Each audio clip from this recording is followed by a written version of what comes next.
Good evening. We're thankful for you to join us this evening. Normally, we'd be having our Bible classes at this time, and we're not able to do that tonight here in Oklahoma City because we have a major snowstorm. And so we're unable to get to the building and unsafe if we could to walk on the parking lots. And so we're going to be having our streaming lesson this evening, and we're thankful for those of you who have come to be with us, not only from 84th Street, but other places as well. Hope you'll join us. Take out your Bibles as we study this evening. We're going to be looking for a little while at 1 Samuel chapters 9 through 12. We're using Brother Granville Tyler's workbook on the Old Testament lessons. But tonight, we're not going to be going over those questions. That's usually something that we do as we're all together. And so it is not possible for us to be doing that now since none of us are together. And we'll leave those questions for another time. Instead, what we'll try to be doing is looking at this lesson. I want to remind you of the timeline that we were talking about in our last time of being together at the building, that Israel was ruled by judges up until the time that you have Saul becoming king. That's the part that we're going to be studying this evening, somewhere around 1050. You recall as well that each of the reigns of the first three kings of Israel were 40 years long, Saul, then David, then Solomon. So that would put Saul's reign beginning at 1050. That would put David's reign beginning at 1010, and Solomon's reign beginning at 970 BC. So we'll keep those in mind as we're going. That's the rough time period that we're working with. We'll be looking also tonight at the parts of Palestine that the lesson will be on. You notice on the far western side here of the map of the Palestine, you have the Phoenicians that are up at the top. They'll not be in our lesson this evening. The Canaanites, they're in the middle part of that western area. They were the ones who had been run out of the hill country by this time and mostly were along the coastline at that particular period. What we're looking at, and have been really for the last few lessons that we've had here in 1 Samuel, is the Philistines. And the Philistines are down on the southern part of that western side of Israel.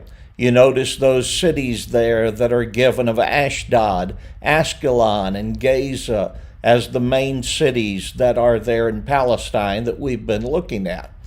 This evening, however, what we're going to be looking at is the area there in what's sometimes called the hill country. It's going to be the area where we're going to find Saul growing up.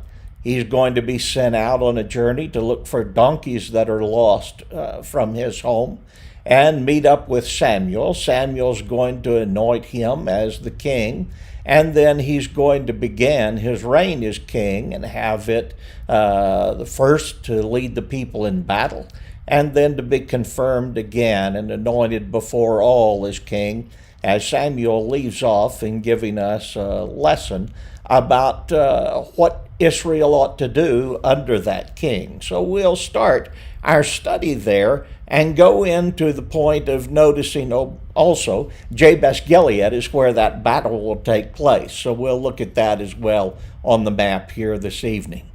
I want you to notice as we start a review of a little bit of what we looked at last time with 1 Samuel chapter 8 of the people asking for a king.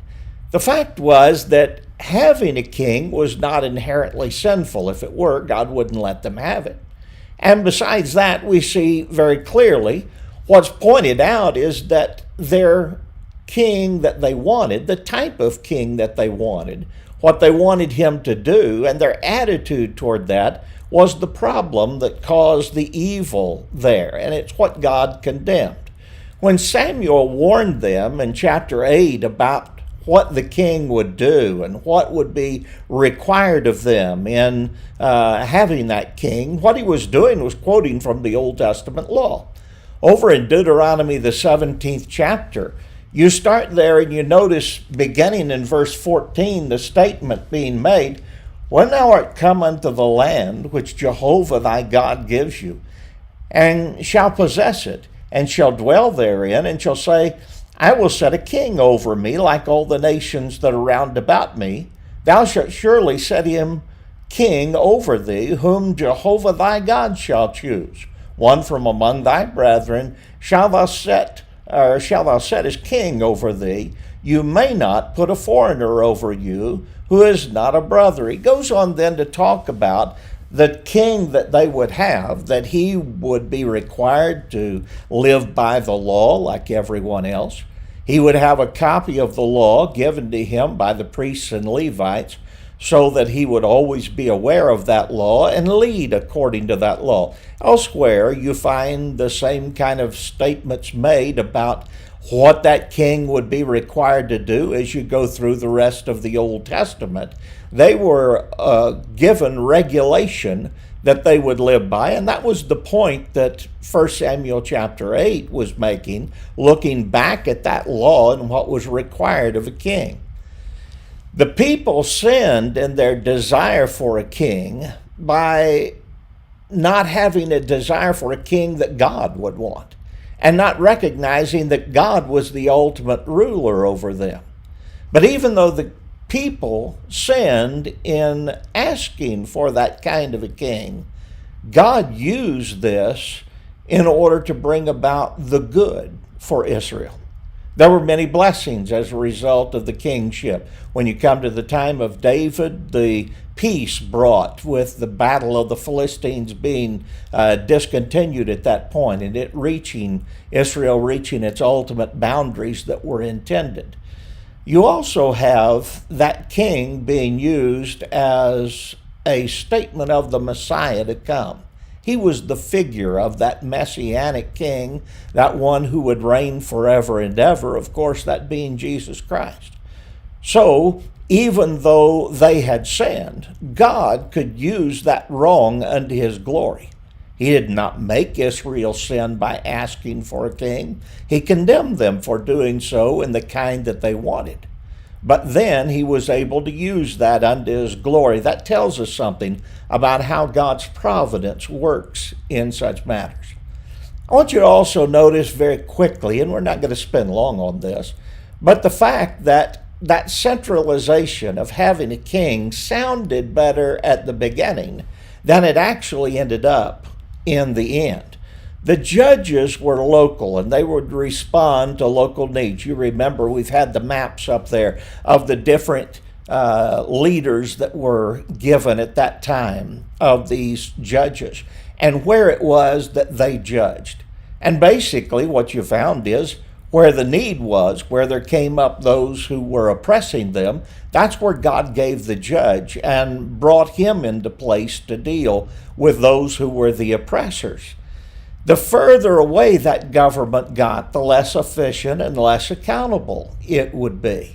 And that's what you're going to find with a king when he is leading from Jerusalem over all of Israel. You're going to see that there are things that get by in other parts of the country, even though Palestine is a very small country in and of itself.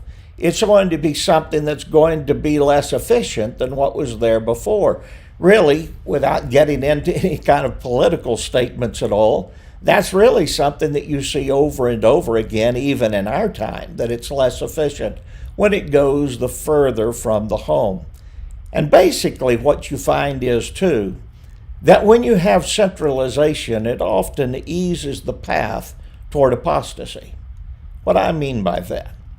What I mean is when you have local control and various kinds of locations of those judges that would be there and delivering the people and giving them their statements at a place, that's less likely to lead everybody in Israel against God.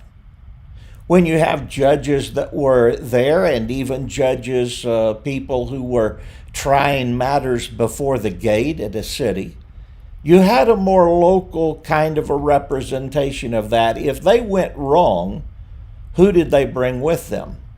only those in that area. But if you have a king and he goes wrong, who does he take with him? And the answer is he takes a whole nation into apostasy.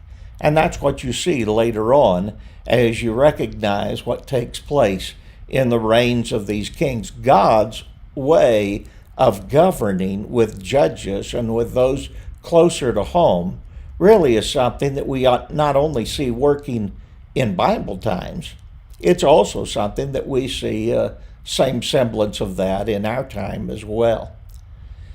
When we're going to be talking about Saul's search for the donkeys, you see there on the screen the green path that's represented by where he goes up to the north and goes around in that circle to look for the donkeys. And then what happens when he meets up with Samuel, that's the area that we're going to be talking about where he's anointed, and then he goes back towards his home place at that point. I want to begin with you now by just looking a little bit at this matter of how we can sum up the particular cases that are given in the various chapters, how we can sum up what is there within them. And if you take your Bible out here at this point, we're going to be looking at that, going through and just noticing an overview of the chapters here. We usually do this when we're in the building together by asking about that and letting everybody comment. But since I can't hear your comments from here, at this particular point, you're just going to have to bear with me trying to do the best I can in going over it here at this point. 1 Samuel 9 starts out with the statement, "There was a man of Benjamin whose name was Kish, the son of Abel, the son of Zeror, the son of Bechorath, the son of Aphiah, a Benjamite, a mighty man of power. And he had a choice and handsome son whose name was Saul. There was not a more handsome person than he among the children of Israel, and his shoulders upward he was taller than any of the people." We might say that a little bit differently now, that he was head and shoulders above everyone else. But the idea, his stature was he was a head taller than everybody else that was around him, so he stood out in that way. He was sent out to look for donkeys that went missing, and so he began to search that kind of a path that we saw before, going up to the north, then back to the southwest, and then over to the east towards Gilgal. And what was happening is he couldn't find any of them there. And so they came to a place, and his servant remembers, in this city there's a man of God, and what he says is true. He always speaks the truth. Well, of course, who he was talking about was Samuel. And so they went into the city, and they sought for that kind of a person, a woman that they met and drawing water at the time, told them where they could find him. So they went in, and as they went into the city, then Samuel was there and saw them. Of course, the Bible tells us at this time that Samuel recognized them. The reason was because God had appeared to Samuel the night before and told him. He told him the day previously, saying, "Tomorrow about this time I will send you a man out of the land of Benjamin, and you shall anoint him to be prince over my people Israel, and he shall save my people out of the hand of the Philistines. For I have looked upon my people, because their cry is come unto me." And when Samuel saw Saul, Jehovah said unto him, "Behold, the man of whom I spake to you, this same shall save authority over my people." And so he knew this was the chosen one of God. Saul didn't know this yet, but Samuel did. And so he invites him to come to a feast. And there at the chosen place, he has the servant of Saul, and Saul join him. Samuel has them join him. at a feast that they have. At the feast, Saul is given the portion that is chosen by Samuel. Samuel went to the cook and told him, the chosen portion that I asked you to save back, you give that to this man. And so Saul was given that. Some of the translations say that that was the shoulder. Others rightly put it that it was the thigh. The idea is the rear leg that was there of this sacrifice that they were now partaking of as provided by the law. The thigh that was back there, the upper part of that leg, would be something that would be closest to the reproductive area of that animal. And that always stood for what was seen as the portion of the life or the blessing that was given. You remember that's the point with regard to circumcision, that it was near to that reproductive member, and therefore, as you cut the foreskin, you made the path for the seed. As they took an oath, they put their hand under the thigh, which stood for that. And so what was taken was that thigh in the meat, especially in a sacrifice that was to be partaken by people, was always given that place of being something special, of being the reserved portion for the one of honor. And that's what was given. I want you to notice this also, that thigh portion or the circumcision are always tied in Old Testament history to the coming of the Christ. That goes back to the very point that's made that Abraham was given that in thy seed shall all nations of the earth be blessed. From that time forward, that circumcision promise and all of these things with regard to the thigh being close to that reproductive member, that was given as a matter of what was to be seen as the deliverer. So what would Saul be doing now as king? He would be delivering. He would be delivering his people from the Philistines. And so what took place? He got that choice portion, and it represented what his work would be. When you get into chapter 10, at the last of chapter 9, Samuel has told Saul to let his servant go ahead, and so his servant does, and Samuel anoints him to be king. He says, you're going to be the one who leads the people. Saul, of course, is not sure about that. He thinks Samuel must be wrong. And he points out to him, how can it be me? I'm just a minor person out here. I'm of the tribe of Benjamin, and I'm of the family that's the least in Benjamin, and I'm the least of my family. So what Saul tells him is, you go ahead and you do as I tell you to do. And when you go on your way, what you're going to find are certain things. And from that point, he tells Saul exactly what he's going to find.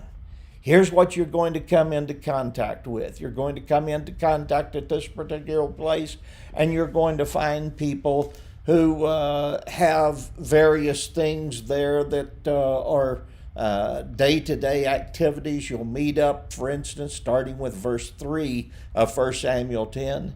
He says, you'll go forward from this point, and you'll come to the oak of Tabor, and there you'll meet up to 3 men going up to God, to Bethel, one carrying 3 kids, and another carrying 3 loaves of bread, and another carrying a bottle of wine or a skin of wine. And they shall salute you, and give you 2 loaves of bread, which you shall receive from their hands. Well, now, things like that don't just happen by chance. That's specific. And so he's telling Samuel, here's how you know that I'm with you. Here's how you know that this is going to take place. And as he goes on, that's exactly what happens. But Samuel also tells Saul that it'll come to a point where there'll be people who are prophesying, prophets prophesying. And he says, you'll prophesy with them. And so what takes place? When Saul goes, He finds people like that, and he does indeed prophesy with them. And as he prophesies with them, all of this fits together with Saul recognizing that he is going to be the one who's called upon as a leader. So he meets Samuel. Samuel presents him there at the latter part of chapter 10 as the one who is going to be king from this point on. And the people are ones that are accepting him with great jubilation.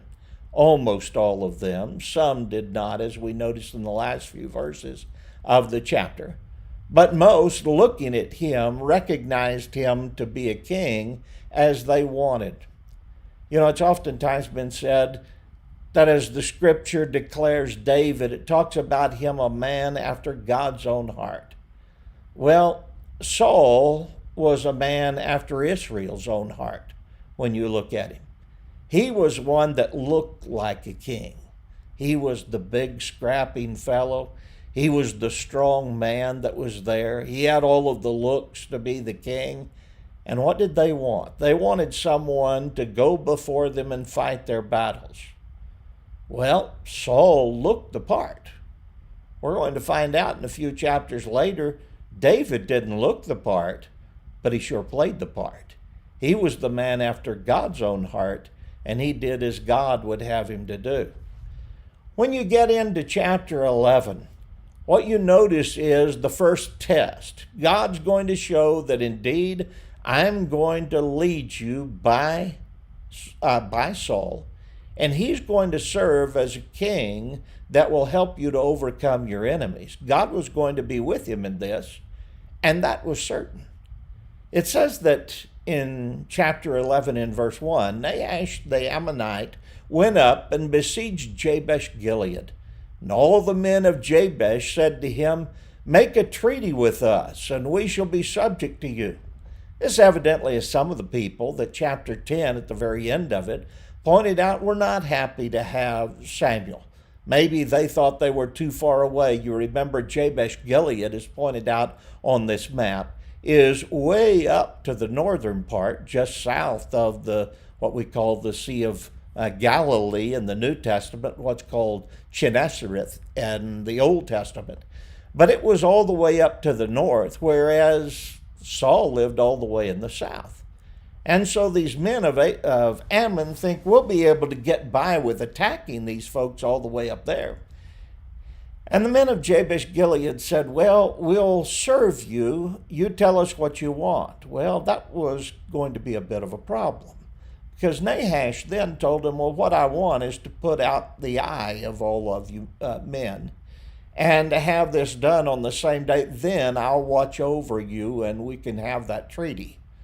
Well, it says in verse 3, the elders of Jabesh said to him, "Let us alone for 7 days, that we may send messengers throughout the territory of Israel. Then, if there is no one to deliver us, we will come out to you." You look at that, and there's a bit of humor in that old thing. They were looking for a better deal. I think I would too. I wouldn't like to have my eye put out. So they're going to ask about that. And what do? They send to find out about this when it comes to the attention of Saul as he's out using his oxen. And they say, "This is what's taken place. Nahash has come up against Jabesh Gilead, and he's going to overcome them."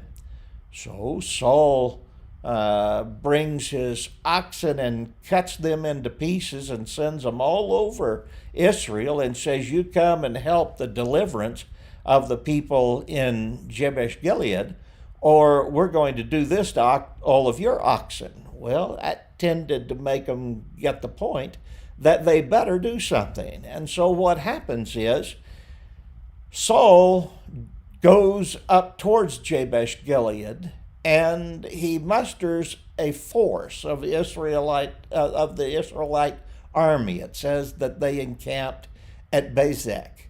And Bezek, being there on the west side of the Jordan, they get it together to go over to the other side, Transjordan, the east side of the Jordan where Jabesh Gilead is. When they do that, they rescue Jabesh Gilead. They deliver them from Nahash and those of Ammon. And that's when the Israelites bring Saul back to Gilgal, and they're going to reestablish him or renew that point of him being king over them. And they're met in doing that. At that point in chapter 12, we see Samuel began to talk with the people about what is going to happen and what they need to do.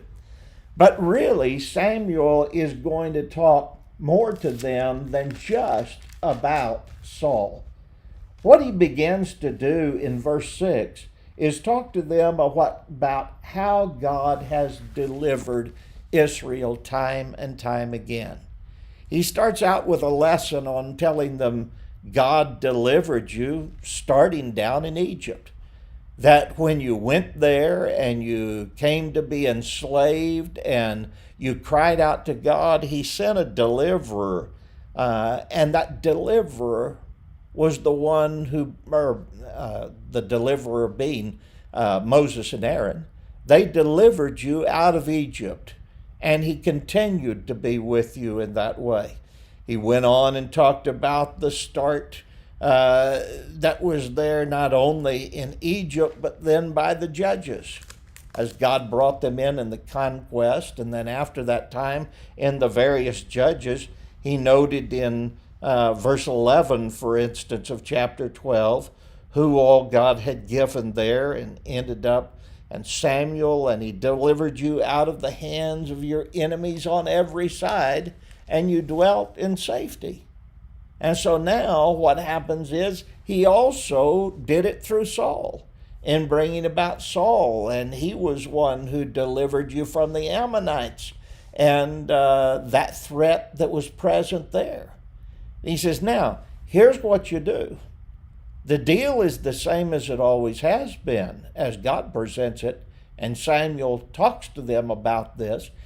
He said it is that if you do right, and you live according to the will of God and the commandments of Jehovah, then you'll be blessed. If you don't and you rebel, he's going to bring you into ruin. And so what he says is, I want to impress upon you the fact that this is true.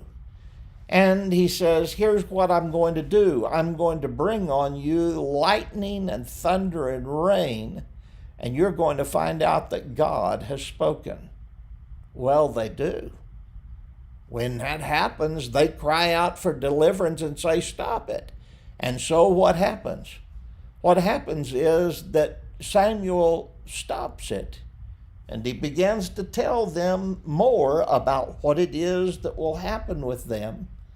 But he ends up with these words in the chapter that we need to remember. It says, then Samuel said to the people, do not fear. You have done all this wickedness, yet do not turn aside from following the Lord, but serve the Lord with all your heart. Do not turn aside, for then you will go after empty things which cannot profit or deliver, for they are nothing. For the Lord will not forsake his people, for his great name's sake, because it has pleased the Lord to make you his people. Moreover, as for me, far be it from me that I should sin against the Lord in ceasing to pray for you. But I will teach you the good and the right way. Only fear the Lord and serve him in truth with all your heart. For consider what great things he hath done for you. But if you still do wickedly, you shall be swept away, both you and your king. What a way to end all of this up. To talk to them about the need for them not only to be ones who recognize the will of God in bringing about this king that would lead them, but also their need to always listen to God, that he would not cause them to be brought into ruin by himself. He was a God who wanted to bless them. And therefore, if they would continue with him, he would bless them all that time. And Samuel, as a man of God, would never try to bring about their ruin and never cease praying for them. What a beautiful thought that is, and leaving that chapter to recognize that though the people had sinned time and time and time again, God was a God of mercy.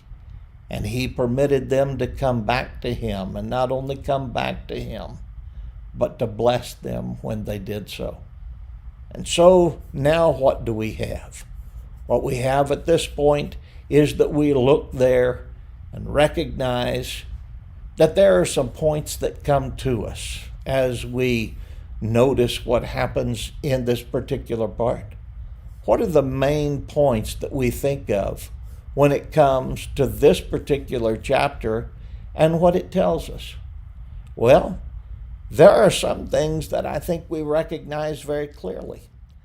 That as we see what the people have done in doing that which is evil in the sight of God, that God does not make that something that lasts forever. If they'll turn from doing their wrong and return unto doing right, God promises to bless them.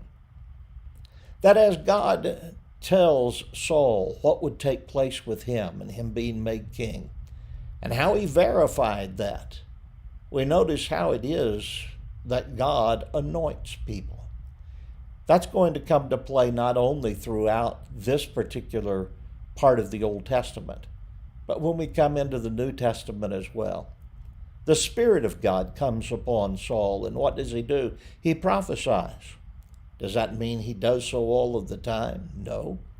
It meant that he did so in order to show that he was indeed chosen of God. When he's wondering whether this is right or wrong, whether it is something that is going to come about, that he is the king, what does God allow him? God allows him the evidence to see that indeed it is exactly as he has said that it would be. And when that evidence is presented to him, Saul is expected to act upon it, to recognize that he indeed has been chosen, and he does so. But the people also, in having a king, had wanted that king to go before them and fight their battles, more or less take care of all of their problems. That isn't what took place. What took place is that king would now remind them as well of their responsibility.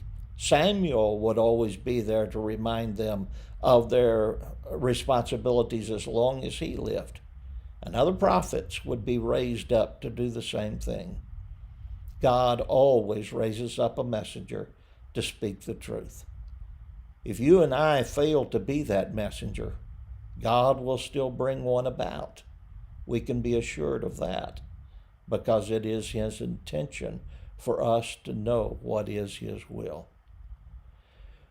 When we look at the things of what this section of Scripture tells us, what we recognize are many wonderful points about what is necessary for us to know, necessary for us to do. But it also tells us so much of God's love and God's promises to help us and be with us. That we have sinned is not a new thought to any of us, nor is it anything new in the Bible. It's as old as the 3rd chapter of our Bibles in the book of Genesis. But God's mercy always follows that of us leaving the sin and coming back to him. And he promises for there to be his blessings and his gifts as we follow his will. In the Old Testament, there were deliverers of kings. But what did they show forth? The ultimate deliverer in Jesus Christ. That's the one we have. And that's why it is that we can be those who look to God with hope, because we look to him as the one who has told us all that we are to do. Well, that's the end of our study this evening. We'd like you to look with us. If you're able to be with us on Sunday, February the 6th, we'll hopefully be meeting without any snow keeping that from taking place. And I believe Brother J.T. Carlson will be bringing the lesson number 20 on 1 Samuel chapter 13 through 15. So if you would like to join us then, we ask you please to do that. Thank you again for joining us this evening.